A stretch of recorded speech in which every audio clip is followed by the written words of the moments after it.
Brian O'Driscoll on Off the Ball. With Vodafone, official sponsors of the Irish rugby team. Team of us. Everyone in. It's spinning! It's spinning! Jonathan Sexton has made it! Do you feel moderately happy? No, I feel like I've been kissing my sister, I suppose. In the pocket for his drop goal attempt. Here he goes, O'Gara. He's done it! That surely is the Grand Slam. We target players all the time. That's part of rugby, isn't it? Let me know. Sexton, wonderful pass and Stockdale finishes. There'll be more than grenades. There'll be full tanks and full shells landing on the Aviva. Grand Slam winners on St. Patrick's Day at Twickenham. Yeah, that intro is prophetic and sad. What's spinning this week has been Irish heads after the absolute mauling we suffered at the hands of England at the Aviva last week. It is Friday afternoon. If you're watching this across all of our platforms, Brian O'Driscoll is with us in studio with our Keith Wood on Skype as well. Gentlemen, good afternoon to you. How you doing? Good afternoon, Ger. Good. How much of an overreaction, Brian, has there been? Are we right to be completely dismayed as an Irish rugby sporting public? Absolutely not.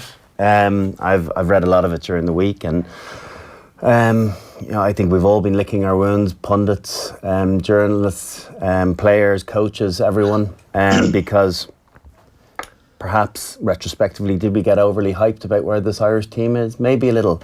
That said, some of what's been written this week and the negatives around the team and where we're at are just completely blown out of all proportion.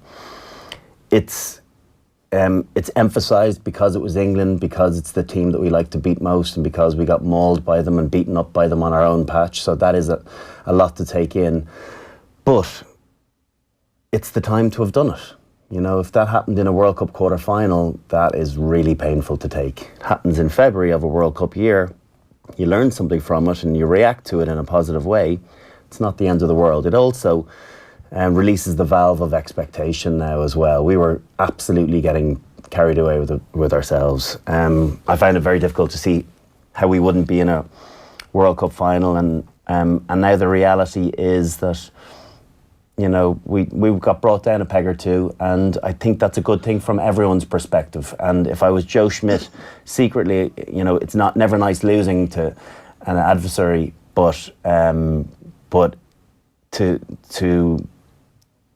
to be able to have his team put into a more realistic position, I think will suit him an awful lot better. For me, the reaction, at the core of the reaction has been the fact that we were so physically inferior to England, and it's hard to see how tactics or anything can make our guys grow as much as they need to be able to take on the Vinapolas or Manu Tuilagi. That's the root fear, is that like something fundamentally is different between these two teams. They're bigger and stronger, and we can't fix that. No, I think that was one game. I think you play that again next week, and that doesn't happen. Why not? Because so much is about it of the game of rugby is a state of mind, and it's very hard to stay at the peak of your powers for a concerted period of time, because you're there to be knocked, and everyone ups their game when you're number 2 in the world or you're the best team in the Northern Hemisphere. Everyone knows they have to play their best game to beat you. So you're playing teams that are so incredibly motivated. People will say you should always be motivated as a professional rugby player. Yes, but your human instinct is that at times you can't keep your foot on the accelerator indefinitely. You ease it off and you put it into third sometimes, and as a result, you know, when you do play in third or fourth gear and a team like England plays in fifth and sixth gear, they have too much for you. And the game of rugby is very simple when you win collisions, when you win the contact zone. The knock-on effect in attack and defence, they're two very separate games. You're on the back foot if you're conceding yardage, and you know your hand is forced. You're having to kick against your will. Or you're running down dead alleys. And conversely, when England, you know, were making all those collision wins and having 1-2 second rucks and getting offloads away, the game seemed so easy to them. Their opportunities were aplenty. So it's. When you break it down, it's a very simplified game if you are physical at that contact area, which they undoubtedly were a lot more than us. And I think that'll be the thing that, for me, that will hurt this Irish team the most, is that their intent and their intensity didn't seem to be able to match England's. Even though they saw them coming at them ferociously early on, they weren't able to raise their game enough to counteract that. Yes, they got themselves back in the game, but I think they got a bit shell-shocked about the intensity of it. And in fairness to England, they managed to keep it up for close to 80 minutes. Yeah, so hopefully that lesson can be turned around. Keith, I guess the one thing that gives most rugby fans comfort is that we've seen this happen a million times in the back-to-backs in the European Cup, where one team gets absolutely annihilated by the opposition, and it seems like they're a foot smaller and 2 stone lighter, and then the following week they go out and they're the aggressors, and all of a sudden the opposition feels like they can't do all the things that came naturally to them last week, which goes back to the point that rugby is first a fight.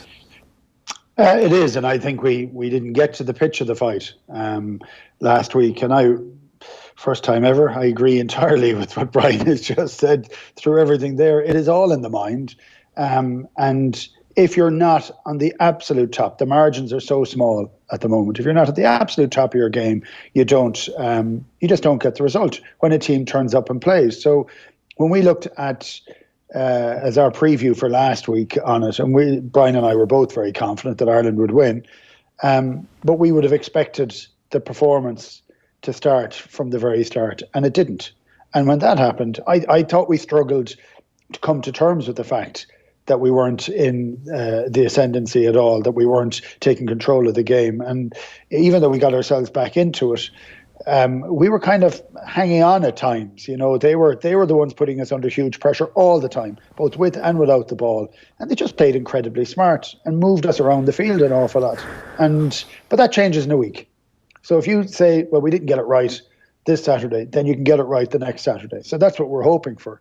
I think it becomes a different conversation if it doesn't go well for us this weekend, because just 2 matches then, and can you just imagine the amount of noise that'll come out after if Ireland didn't win tomorrow? Yeah, and which I still expect them to go and win, and I still think it's an incredibly tough game, but I don't take any of it for granted. And I'd also say that, like, we were sitting inside that studio last week, and we're really confident. I don't think we were complacent, but there's no way the team is kind of listening to all of us either, you know what I mean? And they have to take it far more seriously. And it just gets to that one moment, or that one mental part of a game. And if you're off a little bit, you don't win those games. And the standard has gotten off that higher. Is there a concern, though, that they weren't able to rescue after the 10 minutes, after that shell shock, to go, okay, right, let's start again, let's hit the reset button, let's decide that we're going to suddenly be the aggressor? They couldn't match what England were doing in the middle of the game. No, they couldn't. But strangely, with 20 minutes to go, I still felt as though Ireland were going to get it done. And I'm kind of conflicting with what I've said initially to that, because in the end the scoreline flattered us a little bit because we were blown away in that last 20 minutes. Yeah. But on 20 minutes, when we got back to 4 points, I thought there's every chance that we can win this game. We're not playing well. We're losing a lot of the collisions. But we've managed to keep that scoreboard ticking over. We've taken a chance. If we get another penalty, will we be very hard to be stopped from another maul? Yes. Would you imagine we'll get a penalty or get another opportunity like that? Absolutely. But it didn't transpire that way. They got a quick penalty thereafter, and then they got that the breakaway score, the Henry Slade's first try, and that was ultimately game over. And a try in that game was huge, and you could feel the momentum swing all with England then. And once they got 2 scores ahead, Ireland had to chase a little bit. And I was in the studio with Johnny Wilkinson, and I was literally having the conversation with him about Ireland have to be careful not to give England a bonus point try when the intercept was thrown. And it's a tricky one, because you've got to chase the game, you've got to try and get something out of it, but at the same time you've got to be mindful not to give up those try bonuses, and ultimately conceding 5 and getting nothing is pretty painful to take in your first home game. Yeah, it means that recovery in the championship is going to be a bit of a miracle. But so what are the lessons that you learn from a performance like that? Is it beyond don't be complacent, which is kind of... I thought their detail wasn't as good as it ordinarily is. I think their lines of running, their intent when they weren't getting the ball, the deception, just the small little things that you always associate with Joe Schmidt teams, I thought was just a little bit off. Passes not quite in front, stuck back shoulder, and as a result gave good opportunities for England to get in and smash, follow through in tackles. The Henry Slade tackle on Robbie Henshaw is a perfect example, albeit it was great defence. Just those small margins, as Keith mentioned, they're the difference between a little bit of success and being knocked behind the advantage line. So I think if you get those things right first and foremost, it's the selflessness of when you're not getting the ball. That's what creates opportunities for other players, where you show as if you've got the same intent as you're about to get it. Yeah. Because as soon as you switch off, even 5 or 10%, defenders able to read that from the vision that they're looking at, and they push off immediately, and the knock-on effect is it's more difficult to break a line. Yeah. So I just thought everyone's timing was a fraction off. No one really had a great game, albeit no one had a terrible game. I thought some of the criticism of Robbie Henshaw at full back was a little bit unwarranted. I think if Rob Kearney was back there, the way the England game plan was hatched, I think he would have had a tough day at the office as well. Maybe he might have covered the space a little bit better, but I felt Robbie Henshaw could have gotten a little bit more help from his wingers. Particularly when he was chasing kicks and then having to cover back the other side of the field. That one that he sliced into touch off his left foot springs to mind, where he was pulled around the park. Should that have been Stockdale back there? But that's got to be in unison. That's got to be, you've got to understand where your fullback is when he's had to have a 50-60 metre effort to then return that again with 10 or 20 more metres to get back to a point of covering a kick. You've got to help him out a small bit, and I felt. With a bit more of experience there, maybe Stockdale could have pushed back. He could have held off a little bit on the Nile try. I know that he got a tricky bounce, but we know the rugby ball bounces in very strange ways. He knows that. And he knows that. But, I saw Shane Horgan talking about it. I think he could have cooled the jets a small bit coming in. He rushed in and made his decision very quickly and offered that to Elliot Daly, that space in behind. Whereas a little bit more experience will show you that you try and find yourself in between to add confusion to the decision making of the player in possession of the ball. And Daly immediately, by seeing Stockdale's line, the only space here for me is to nudge in behind and kick to regain, and they did it brilliantly.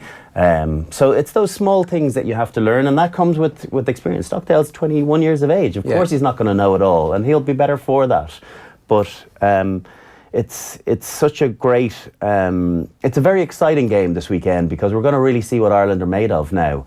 Under pressure, first time there's been real scrutiny in a long time on them, because there's been expectation, and they've always delivered. And last week was the first time that they didn't deliver, and now they can't afford to not deliver a second week, because we know how difficult it can be over Murrayfield. Yeah, tournament's over from an Ireland perspective if they lose this game. Keith, what about the defence? Obviously, Andy Farrell is the next Ireland head coach, and his reputation has rightly been embellished over the last 2 seasons, basically the Lions tour and then everything that's happened with Ireland up to the last New Zealand game. What happened to our defence that England were so wanton in their disregard for our plans? Well, there's a couple of things on it. One is England's performance in this. England were incredibly basic in their game plan and had the highest level of efficiency I've seen that group of players playing. They made precious few mistakes in the whole game. They just did it really, really simply. So that on the one side, because they have to get credit for how they actually played. The other side of it was, I still think, because we didn't get to the pitch of the battle. We just didn't get there at the very start. Suddenly, that mental element of it, you're just not fully in control of those contact collisions. So for England doing incredibly well and us just being a little bit off the mark, we were soaking a lot of tackles. We weren't getting the front foot. We'd no turnovers. Like, when have we last had that sort of situation where we haven't had 2 or 3 guys clamping on a ball? So there was nothing to kind of build up a sense of energy over with it either. And for the try at the very start, which I have to say, and I think we talked about it the other day, how quickly they had that play, that throw over the top, with 2 or 3 Ireland players still running back into the line, not quite sure what was happening. Like, we were on the back foot, and Keith Earle's view to it was to get up and make man and ball. It's a cracking pass. We're too narrow. He shouldn't have done it. He could have held off just a little bit. He made the decision, and we suffer for it. And he put his hand up to say it too. So I would still say that is one of our areas of weakness when teams are putting us under a lot of pressure, is we do go a little bit narrow. But I think he made a call, and it was the wrong one. Are there just days like that when the defence, whatever your systems are, not that they're irrelevant, but that they break down because there's a complete systems failure on every aspect of the game, and that's not really the hallmark of Andy Farrell's defence? Not like it wasn't a chess match basically where the England coach looked at exactly what they were going to do and say, oh yeah, Farrell's defence is weak here, here, here and here, and that's what we're going to do. Well, they probably did a bit of that. They did, in truth. I think it's... let's not take away from England's performance as well. They were outstanding. As good as they've been since the last World Cup. As good as I can remember. And moments like that Farrell pass and the Henry Slade pass that I felt was a good pass as well to Johnny May, everyone giving out about it being forward. The ball can move, it seems strange, the ball can move forward, but yes, if it's released backwards, it's a legal pass. Yeah. And lots of people, momentum, and people will be confused by that. But it's the first time that I've seen Joe Schmidt out-tacticked. I think New Zealand made a huge error in not going to the kick more often, because that is the viable option. There is such a huge expectation on your fullback in the Irish jersey to cover so much grass that you have to simply go to the kick game. And it's not kick to concede possession, it's kick to regain, as England managed to do time and again. So from the kickoff. From the contest, and we talked about it on Friday, about Ben Youngs talking about the game is going to be one in the air and one on the ground. Well, they won the ground. I think they got 3 turnovers to none for Ireland. And certainly they won the battle in the air. So you have those small little victories, and they might seem inconsequential, but it's gaining possession or gaining territory and getting the ball back more often than you're conceding it, and all of those things ratchet up to add to your game plan and your momentum swing, and particularly when you're carrying the way they were carrying, everything worked against us on the day, because those small moments were lost by Ireland and comfortably won by England, really. Yeah, Keith, we talked a bit about this recently, about the style of play, and Josh Smith's been a little bit defensive about whether or not there is a plan A, plan B, plan C, and he's like, look, we've got a very, very varied game plan, and we're happy with the analysis that we do, and if anybody else wants to do their analysis out there, away they go. But our style of play is to try and smother the opposition, to get a lead, to control possession, and to make sure that they make mistakes. And that's well and good when you're ahead, it's brilliant. When you're behind, it's kind of difficult to chase the game that way. Yeah, it can be difficult, but I'd still go back, and I'm hoping I'm right in this instance, that it does come down to the fact that we were a bit off the mark, because we're playing a team that, if they play like that, they will beat most teams, right? So we need to have an ability that if we are not winning the collisions, if we're not getting fast ball, if we're not in the parts of the field that we want to be. So we were actually just outside our 22 for large tracks of the game. It's very hard to be very attacking minded and change it up in that instance. So I don't know, we didn't show it last week that we have that solution. So it isn't that whether we've a plan A, plan B, plan C, but we need to be able to get momentum onto the ball when we're under huge pressure, that level of pressure. And we didn't do it last week. So I think that's the query, maybe not asked in that fashion, and Joe reacted very badly to it because he's under pressure this week. Yeah, that question has come in from Noel Kyle on YouTube. Does Brian agree with Andy Dunn that Ireland should play more open and not always looking to create rucks? It's not a million miles away from the same question about creating forward momentum. Ireland choose to do it.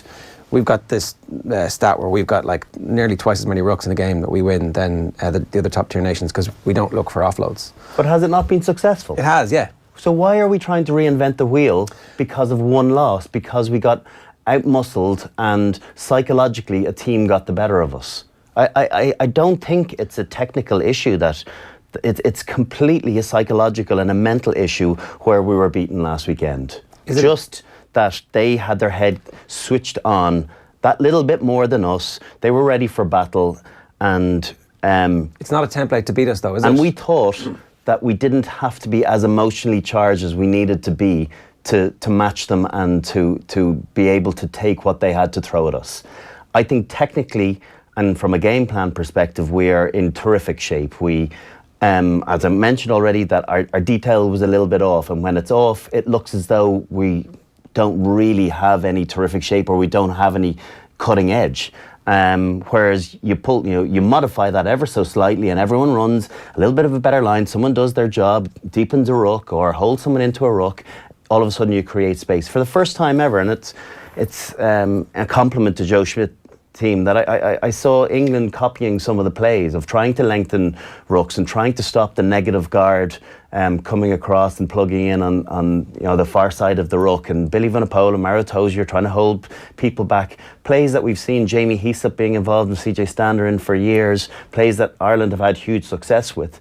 Of trying to go after where Ireland have had success, and I think it's a really good way of going after sides that are very difficult to beat. What is it that they do, and why do they do it? They do it because they find other sides struggle to deal with the way they're playing the game. Well, why not play a little bit of their own game plan against them? They do it because they find it hard for sides to defend. Maybe they'll find it hard to defend likewise. And I think that's what England went. They attacked around our ruck. They attacked. That's terrifying, right? Because they've cracked our code. Yeah, but it's not a. It's one game. It's. Well, so South Africa. Not. We don't have a code.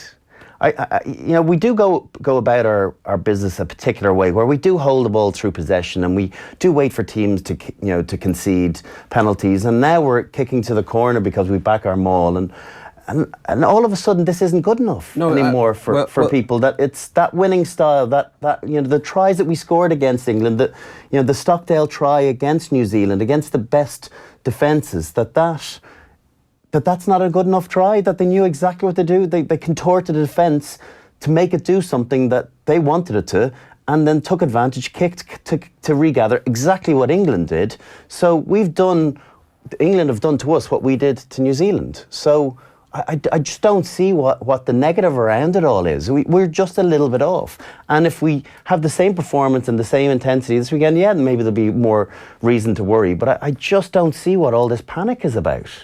I guess it's that a team like England are very similar in physical stature to the team in South Africa, who we more than likely will be playing in the quarterfinals. And it's not going to be a cakewalk. If we do top the pool and we do play against South Africa, it will be a ferocious game, and we'll lose bodies in that game because of the ferocity of it. But I think that we'll have a few tricks up our sleeve, and that we'll be able to think our way around the game, and that we'll be ready for that. And there's no way that you won't be emotionally at fever pitch in a quarter-final of a World Cup, having never previously been in a World Cup semi-final. So if we do go to that place against South Africa, I think we won't lose the game on emotion. Well, that's the point Paul Lynch is making on Facebook as well. Being realistic, would we not trade a crap Six Nations for a World Cup semi? I'm sure everyone would. Is this year not all focused on the World Cup? Keith, I guess that's another one to put to you. Why do we start tournaments so slow? Lost to England, lucky win to France, lost to Scotland in the last 3 years. Is there any connection to that, or is that just a weird sequence of results? Yeah, I don't know. I thought actually the last three, or the three first games of the last season, have been pretty poor. And we've managed to get the results out of it with France last year in particular, which was an incredible result and showed incredible mental strength to all those phases to get that drop goal at the end. I don't quite know why it is, and the only thing I would differ with Brian on it is, in this instance, if this happens again, we need to have a way of getting out of it, whatever that is. That's what makes it awkward. I agree with Brian entirely. I think it is to do with just being off a little, and I think we'll see a rebound this week. And I do think it's a great time of the year in a World Cup year to actually to realise it, because we are going to meet that level of aggression and physicality against South Africa, as an example. So what happens if we're not exactly in control? If they're winning all the collisions, what do we do then? So we've 7 or 8 or 9 months to figure that out. And we need to be able to figure that out. But that's the first time we've really, really been exposed in that fashion. And it took England to play almost perfectly for 80 minutes. I guess we must have had wins against teams who were bigger than us before, where we were losing those collisions, but we managed to think our way around them. Yeah, but because there was a W at the end of it, he papers over the cracks. But there's no papering over cracks in video sessions, and so through any victory, Joe will always pick out 5 or 6 areas that you can improve on, and that you were lucky to get away with something because of a missed tackle or because someone switched off in defence. Against better teams in bigger games, those sort of moments don't happen. So he'll always find reasons to get better through the victories, and just because you've won doesn't mean, oh, sure, that's great. The mood is completely different. Far from it. And also through defeat, he'll have shown some of the very positive moments. That Maul try that they scored, that was almost undefendable. They went with a 12-man line out. We've seen it in the past, but never really to that effect before. So that's a huge bonus to take. Ireland are almost undefendable from 5 metres out now. They get so many scores, be it through Bundyaki or through any of either the props or the back rowers picking and jamming. They're relentless. They're almost like Exeter are in the English Premiership. Their strike rate from 5 or 10 metres out is 95%. If this was back-to-back fixtures, what would our game plan be this week that would be different? I think you'd forget about game plans. That wouldn't be your focus. Wouldn't be your focus. Your focus would be about getting your top 3 or 4 inches right and being ready for the battle. And do you know what? This is a war. So roll your sleeves up because we're in this together now. And once you flick that switch and you change that mentality and that's your focus, the game plan can, that becomes secondary. Yeah, do whatever you're Because used if you to win doing, that collision zone, the game plan takes care of itself a little bit more and everything runs into shape. But when your game plan falls apart, when you lose collisions, and that's why we looked so blunt, because you're on the back foot and everyone's stuttering, and all of a sudden the line that you thought you were going to be running, you're actually running it from 2 yards behind where you originally thought you were going to be, and now I haven't got my timing correct and I'm not sticking any defender down as a result of that, and the knock-on effect can be incrementally negative. Yeah, well, Ron Lagar was talking about even the position of the kicker, if you're leaning backwards, if you're leaning forwards, it's just vastly different in terms of the outcome. The range of outcomes is massive, despite the fact that it's literally a matter of inches. And so that's kind of defining momentum. Loads more comments coming in. Keith, I want to get to this one before we start talking properly about the game at the weekend, because it's the other big news that has emerged. Just Incredible is the username on YouTube, so there you go. Will Sean O'Brien be bombed out of the squad a la Zebo? No. I don't see that in any way, shape or form. I think he's made a decision for what he's going to do after a World Cup. It's what every single player tends to do. They use the World Cup as a cycle. He will be 32, I think, when World Cup is over and he goes overseas. I say he'll be bombed out of the squad after that because he won't be playing in Ireland. But I think that's fine and acceptable.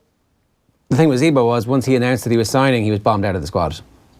But also there's driving to get to a World Cup, and that's the difference. And I still felt I'd like to have had Zebo in there, but Joe made the view, he said, no, we're planning for the World Cup. This is the thing that's important. Ireland have never got past the quarter-final, time to kind of change that up, and he wanted to have all his players available for him up to and including the World Cup. Sean O'Brien is fully available all the way up until the World Cup. You have to remember, Joe Schmidt is leaving after the World Cup too. And maybe if there was a situation where Sean O'Brien it was a 50-50 call between him and a Josh van der Fleer or a Dan Levy for one reason or another, maybe then it would work against him. But ultimately, because Joe is gone, he wants his best squad. He's not thinking about the future. He is thinking about his best players, his best leaders, those that can win him a World Cup or get to a final of a World Cup. And Sean O'Brien, from a mentality point of view, and interestingly, seeing him back in the team this week, I think his communication and what he offers the team from a voice perspective. Talk to us about that, will you? Because I was listening to the game again a couple of times and I turned the volume up a good bit and all you could hear was English voices. I literally, for 63 or 4 minutes until Sean came in, you couldn't hear an Irish voice. And I understand when you're on the back foot, it's difficult to get your communication up, but that's probably the time to do it all the more. But Owen Farrell was more talkative than the referee. And he wasn't talking to the ref, he was just chatting in defence non-stop. And it's hard to not, I wouldn't quite say be in awe of him, but be amazed by his engine and his willingness to be relentless. It is just never ending. And even in collisions, he was shouting through collisions. I was like, is that his voice? Is he not making that tackle? Very distinctive voice. Yeah, it was brilliant. But you get that with Shawnee the whole time. If you listen to the referee mic, anytime he's in around the ruck, and Sean has quite a distinctive also voice as well. So you'll hear a lot of that squeakiness and constant talk, and it's, reaffirmation of what's happening to the referee. We're onside, or he's got his hands on the ball. That's scrum half. It's out, referee. It's out. It's the small little chat that then gives the rest of his team a confidence to then get off the line and to play. And when he shouts it's out, and he takes a step forward, so does everyone else. And that's what leadership is really about. It's not about what someone says in a team tunnel or in the dressing room beforehand. It's actually that small little thing to drag the team with you. And I think that's why he's in the team at number 7 this week. A bit worrying that there weren't more voices, that you would have expected a few more people to be kind of a bit like that, given the level of experience and success that we've come through? Yeah, a little bit. CJ Stander was playing with a broken face, so maybe that's why he wasn't shouting too much.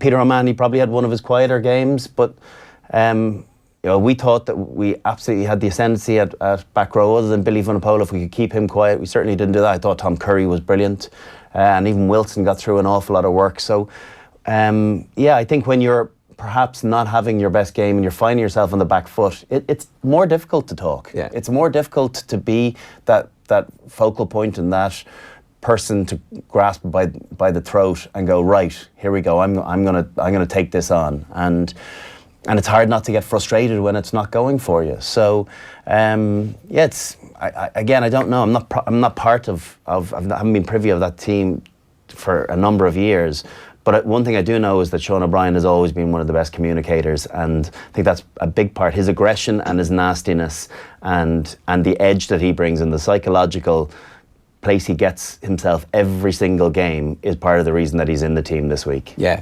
One last point on Sean O'Brien as well, Keith. He owes Irish rugby nothing at this point. He'll be 32, as you said, when the World Cup is over, and apparently London Irish are offering a 3-year deal. So it's a great deal for somebody at that stage of his career to be getting in terms of security and money, and it also turns out that Leinster have a couple of back rowers coming through who are, by all accounts, very good. So fair play to him, congratulations on an amazing career, and off you go and have a great World Cup.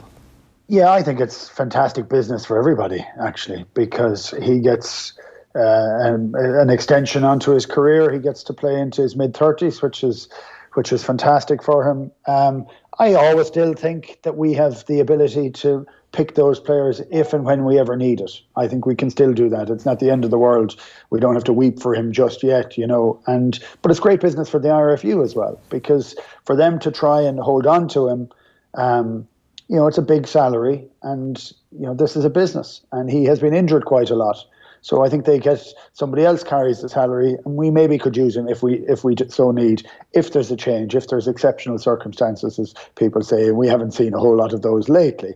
But if there was, so that is, and it's very close. I know it. Look, I played in England for 7 or 8 years. I know the policy was different then. I always say it, if you write a good contract, you can do most things. It isn't just the money. It is over how much time you can have. If you write it in to say, I really would want to be available for all the IRFU training camps, why not do that? Why not look at it differently? Why not just say it isn't just the number? It's actually what we actually do to play. It's how often I can come back to play for Ireland, if that were to be the case. I think this last year has hurt Sean, definitely contract-wise. Being out, being injured, a couple of big injuries. Stemming back to the Six Nations last year, not really, being back for 15 minutes and then another surgery. So he's had certainly three surgeries up to this point in the last year. And when you get to 32 years of age, the IRFU, get a little bit more miserly with offering, money for your services. Then they want something, they want pay for play. And a lot of that will be written into contracts where, you'll hit certain bonus targets, provided you play 3-4 internationals and so on. That's pending selection as well. So obviously, is he going to be around for the next cycle of the World Cup? Highly unlikely as a 36-year-old. Never say never, but it's unlikely considering the quality coming through. So this is from Sean's perspective, this is a business decision that he's getting paid up front. He realises the likelihood is that he's not going to be selected for Ireland thereafter. So look after your future and try and get the longest contract that is out there with a club that want to have you on board. And I think Declan Kidney's being very smart about the way he's running London Irish with regard to trying to plug as many Irish players back into the system as he can and make it that Irish club again and get that exiles aspect going, because it's fallen off massively totally, in the last few years, and there's no identity there. Whereas the supporters that follow London Irish over there they're called Irish. They're not called London Irish, they're called Irish. Yeah. So they want Irish players in there and Irish players to shout for. Yeah, Sean O'Brien's going to put bums on seats for London Irish. He 100% is. He's an icon of Irish rugby, one of our greatest ever back row players, and they're getting a good deal. Let's talk about the game this weekend. The Henshaw decision obviously came in for a lot of examination after his performance. I thought the knee-jerk reaction is that he had to go back in at fullback this week, otherwise the experiment has been a complete disaster, was kind of nonsensical, because if you need him in the centre, and also Rob Kearney is our first choice fullback. It's your bite your nose off to spite your face. It didn't work out for whatever reason.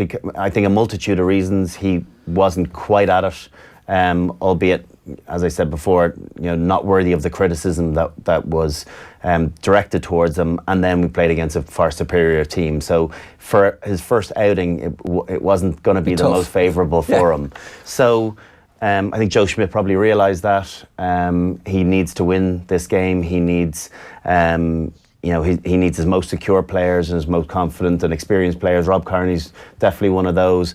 And then immediately, particularly with Gary Ringrose injured, you plug him back into the 13 jersey, you're not going to lose anything there. Yeah. So it's just really unfortunate for Henshaw that he picked up a dead leg in training, and he has to sit this one out. And what's more disappointing is having to sit it out off the back of a loss and giving Chris Farrell a great opportunity to showcase himself. So that we talk about we're starting to question our strength and depth in the second row. Now we're getting to a taste of our strength and depth in the centre, where we've got the likes of Chris Farrell to come in, and even guys like Niall Scannell and Stuart McCluskey that aren't getting a look in internationally, and Tom Farrell in Connacht. When we have a player the calibre of Chris Farrell to come in and play, and he will be hungry. Imagine what the quality of ball that he's going to carry and the advantage line that he's going to give you. So it makes for very interesting viewing. Yeah, I mean it is one of those situations, Keith, where the possession of the jersey at some point over the next couple of months is going to be all important, because you will roll into the World Cup in possession of the jersey, and that might just be because of a dead leg picked up in training. I'm not saying that that's the case in this instance with Henshaw, but it might be, and it could be for any of the players at this stage. Yeah, I'm kind of laughing at the fact I haven't heard somebody been out for a dead leg for an age, but I just pick them up all the time. They're a bloody horrible injury. Look, I'm a fan of Ringrose. I think he is our star 13. I think he puts a huge amount of skill into that backline, and we look very, very sharp when he plays there. But I love Farrell. I love the option that he gives. He is so... I was trying to describe it to somebody yesterday. You kind of forget when you're not involved and you're not around anymore. When you kind of meet Chris Farrell, he's a beast of a man. Like, is he 6'4", 6'4 plus? I don't know what he's weighing in at, 105, 106 kilos. He offers a huge, different threat from Gary Ringrose. And I do think that you do get a chance and an opportunity. You can kind of be bumbled back down that pecking order again very quickly. But he's a man to do a very particular job, I think. I would have him on the plane to Japan anyway. I just think he offers something very different. I thought that the decision to pick Henshaw at full back was all about the 31 that are on the plane. That if you can have Robbie Henshaw play full back, you don't need one of your spare full backs. So now you can get those four centres. You just stick them on the plane. You're like, those four seats are gone. Yeah, it wasn't with the view to excluding Rob Kearney.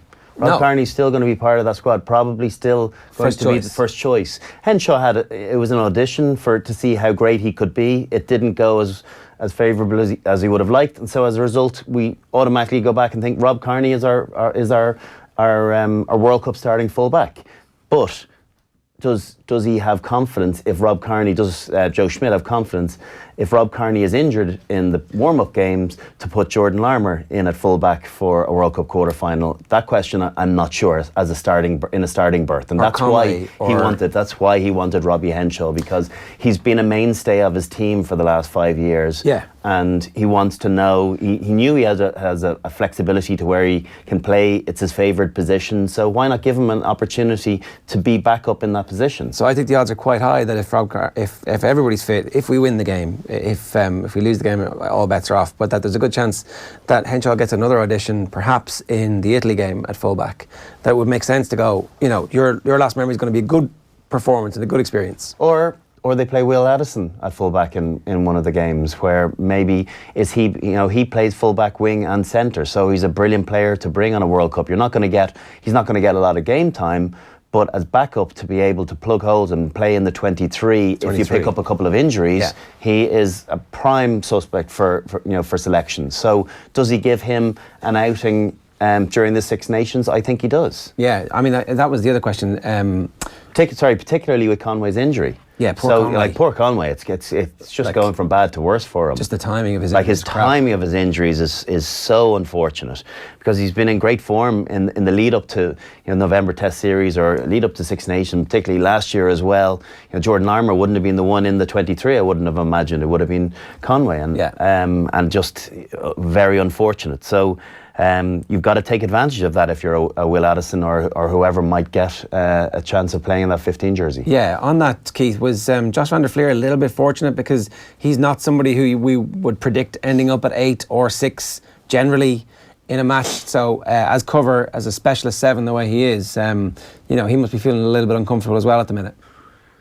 Yeah, it's very hard to use last Saturday as an example for how you gauge any of our players. I think if we make or accept the fact that we were off the mark, it's very hard to level anything against him. He's proven too much over the last number of years to be discarded at any stage. I understand why Sean O'Brien is brought back in. Absolutely, because he made a difference when he came on. He had energy, he had talk, he got over the gain line.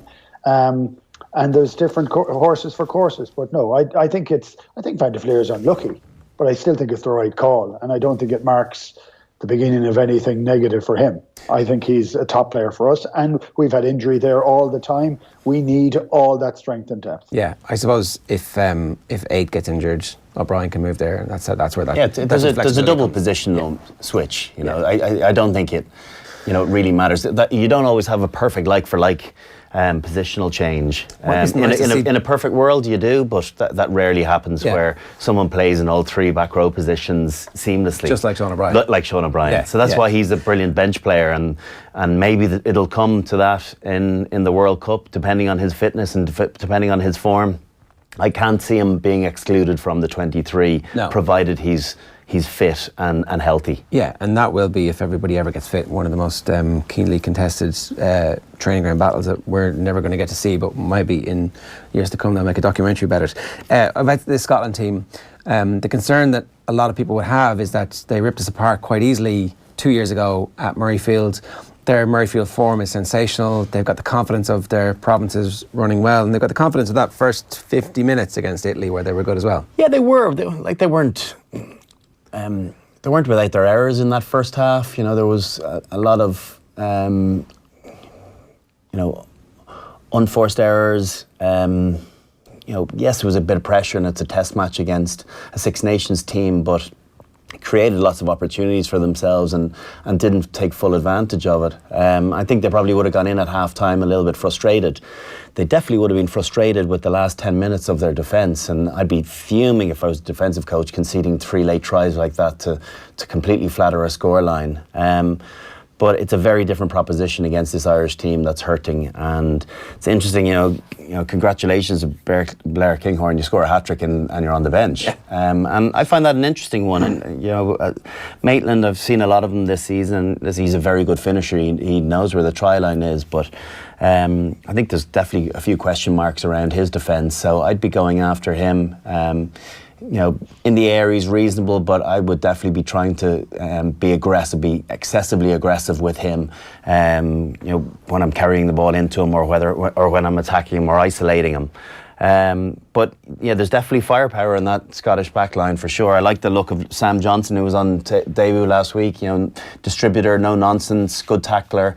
The sort of solid 12 that lots of teams like having, a kind of a Brad Barrett type player, but maybe a little bit more elusive, and with Hogg and Tommy Seymour and Jones, you have some quality players, and when Finn Russell's going well, if he gets decent front foot ball, he can pull some strings. So we have to stop it up front and really be the aggressor in the pack, and then as I said, it becomes a much easier game from a game plan perspective for the halfbacks. And just reading here comments on Joe Schmidt talking about Johnny Sexton and Conor Murray, they won't be as disappointing as they were last weekend. By their standards, they were off the boil, and expect a huge reaction from the two of them. I would anticipate them being very, very good this weekend. He said he felt they were a bit undercooked. He didn't use that language, obviously, but that they're coming back. They haven't played that much rugby in a while, and that was true. And, you're obviously not going to play anybody else over those two, but maybe they did need to play a little bit more, and maybe there's a bit of a lesson there that you can't have players just coming back. If you have somebody else who's been playing all the time, get them in the team and let the lads know, we obviously value you as our first choice players, but you have to be fully at it. Hard to leave the World Player of the Year out of the team, though, isn't it? Yeah. And, when he's fit. Sorry, Keith. Yeah, and it was just also, it wasn't just the two of those that were coming back, and maybe we overlooked that last week, that Henshaw hadn't played a huge amount. Sean O'Brien hadn't played a huge amount. I think Aki had been out for a while. There was a lot of people who'd had, injuries. So maybe that was part of it, Yeah, and look, the management of that is always a precarious enough thing. So Ireland to beat Scotland in a tight bit of a nail biter here, or the doom and gloom to continue into next week? We don't want it to continue at all. Anyway, I'm thinking Finn Russell. He's improved an awful lot since he's gone over to France. I think he has. He often doesn't have great back-to-back games. He can do things brilliantly, and then he can do things that are not brilliant. And we need to be putting him under as much pressure as possible. So we need to do pretty much what happened last week. No front foot ball, not giving him space, because he can be a bit of a wizard. I mean, it's amazing actually how close he is to Gregor Townsend, in that it's a slightly mad, erratic way of playing, but brilliant at times, but doesn't always come off. But he has a very similar style, and he's been given that freedom to play. So if he gets space, he can do a lot of damage. Carlos Spencer style? I don't know if it's that loose, but no. And I think Gregor probably wasn't even as loose as Russell. He's on his day, he is majestic to watch, but when he's going backwards, he needs to just rein it in a small bit, and he's beginning to learn that as well. Albeit he's playing with a team that doesn't have that mentality over in France, but he'll need that. He'll need good control and focus this weekend to keep his team going forward, because he's going to get an onslaught coming at him. Yeah. Are Ireland going to win? I think they will win, but it'll be tight. I think it'll be tight. I think it'll be, less than 5. Maybe just get it done, just grind it out. And they're in for an absolute war up front. Ryan Wilson winds teams up, irrespective of who he's playing against. So he'll be a big target for them. I thought Cian Healy played well last week and could have actually had another 10 or 15 minutes. But the rest of the front row probably needs to put in a big performance just to... Well, definitely Rory Best does. I think he didn't have one of his better performances. Ty Furlong just got out-muscled, and I think England had his number. They saw him as a big ball carrier for us and knocked him over the advantage line. So he'll be angry with that. Yeah, because we've never seen it. And our scrum was only okay compared to where it had been. So there's so much to improve on, and that's what gives it great scope. I think they will relish the opportunity of being much better, and they'll have read some of the things that were said this week and laughed and themselves about how fickle things can get. That they've got themselves to the best position they've ever been in World Rugby in the rankings, and yet one game and you seem to fall off a cliff. So a lot can be forgiven with a big performance this weekend, and let that performance take care of the result. I don't think I don't think they'll be far off from a mental perspective. That's for sure. There's loads of comments coming in about the atmosphere. We'll get to them again sometime. I just wanted one quick word about the England-France game before we go. With England on a roll and Twickenham no doubt ready on a Sunday afternoon, Keith, for the swing low to be echoing around the bowels for about 20 minutes before kick-off, there's a good chance that England are reborn and that they kill France this weekend. Yeah, if England play to that standard, and I think they won't try and do every single part. I think it'll be more expansive than it was against Ireland, because I think they need to be. I think they could do some damage over there, all right. But having said that, France played brilliantly for 40 minutes, and really brilliantly for 40 minutes, and then just stupid mistakes. I mean, like we're talking about being off a tiny bit for maybe 5%, and we kind of unravel a little bit last week. They just gifted tries, stupid tries. I mean, I can't pronounce his name. The second row, Vahmina. Go on, I got there. He that was a third pass in a row that was rubbish, and we were always taught, don't shovel rubbish. We never called it rubbish, but don't shovel it, and so one bad pass to it, like an infection to the next pass, like an infection to there was no thought process whatsoever to that. But with that, they actually could have won the game. But I don't know if you saw that on social media, typified Valmina's comments on the Monday, when he said that Wayne Barnes came up to him and said, captain, decision there, and penalty or scrum or line out. He was like, I'll go and ask the captain. Oh, you're the captain. Yeah. And that Jacques Brunel or no one had told him at any time he may be captain. Yeah. Like that's not a great look. Excessively French. But with what you get with teams being excessively French is that we can have one-off performances. I don't see it happening this weekend. There's knee-jerk reaction again. You've got Dumaru and Bastereau's back in, and Tamac's down to the bench, and Fofana, I don't know whether he's injured or not, but he's gone out of the 23, so it's a bit knee-jerky. Yeah.